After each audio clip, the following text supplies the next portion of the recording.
Meu nome é Andréa, eu sou transplantada de fígado há quase 25 anos, vou fazer bodas de prata esse ano.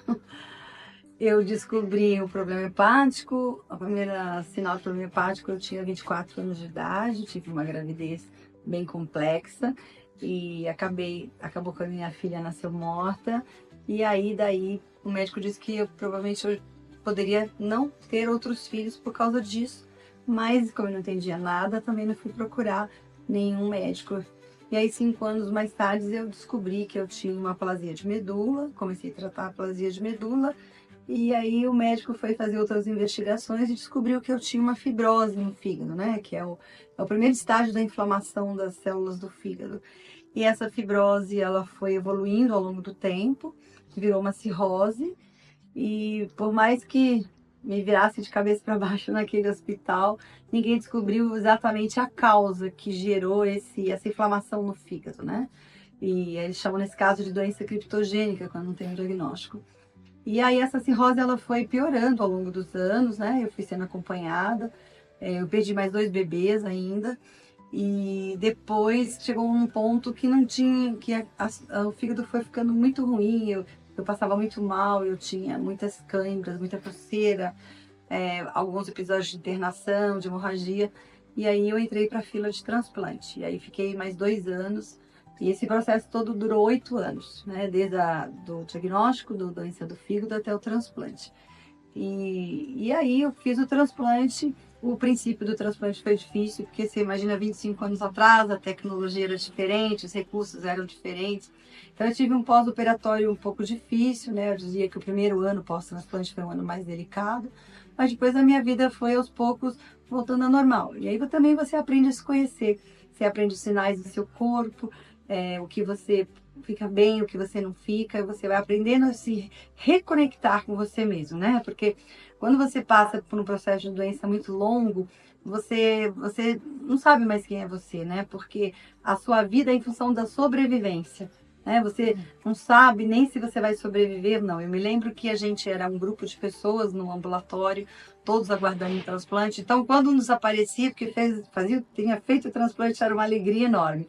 Mas quando um desaparecia porque não tinha conseguido, isso, por mais forte que a gente tentasse ser, sempre abalava a gente. Será que vai chegar a minha vez? Será que eu vou conseguir? Mas eu acho que Deus tinha um plano para mim, né? Porque, na verdade, eu sou química de formação, trabalhei muitos anos com isso. E depois do transplante, eu não pude mais voltar para a minha área, por causa da falta de diagnóstico e por conta da toxicidade. E aí eu fui conhecer um pessoal de uma ONG de transplantes de fígado, que me convidaram para conhecer, e eu fiquei 14 anos lá fazendo trabalho voluntário. Aí nesse meio tempo eu conheci várias equipes médicas e acabei conhecendo o Dr. Tércio e o Dr. Marcelo, que são os médicos responsáveis aqui de Alaparte, e o Dr. Tércio me convidou para vir agregar aqui a equipe, né? A gente, até brinquei com ele, né?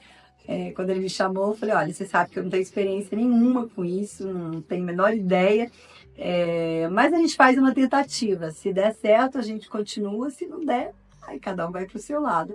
Mas eu acho que tem dado certo, né? Tem quase 16 anos que eu estou aqui com eles, e eu acho que é uma forma de devolver para o universo um pouquinho do que eu recebi, que foi uma nova chance. Porque aqui eu posso dar esperança para as pessoas, que quando elas olham que eu sou transplantada há tanto tempo, sou super ativa, faço atividade física, eu faço tudo, elas veem que elas também podem, né? Mas eu sempre falo para os pacientes que também depende deles, eles precisam entender que eles mudaram de status, vamos dizer assim, né? Não sou mais doente, agora eu sou uma pessoa em recuperação.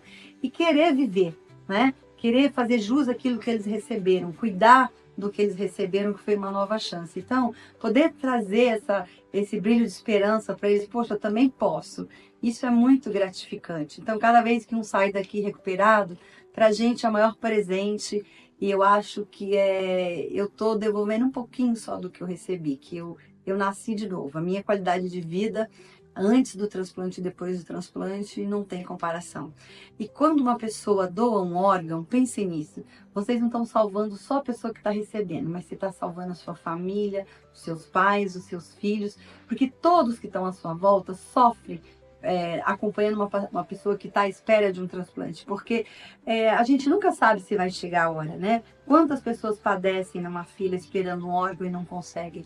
Então, todo mundo sofre à volta. Então, quando a pessoa recebe um órgão, não é só a pessoa que está recebendo uma outra chance, mas todos que estão à sua volta. Então, pensem nisso, falem com a sua família, expresse o seu desejo de ser doador. Faça diferença na vida de uma pessoa. Seja um doador de órgão.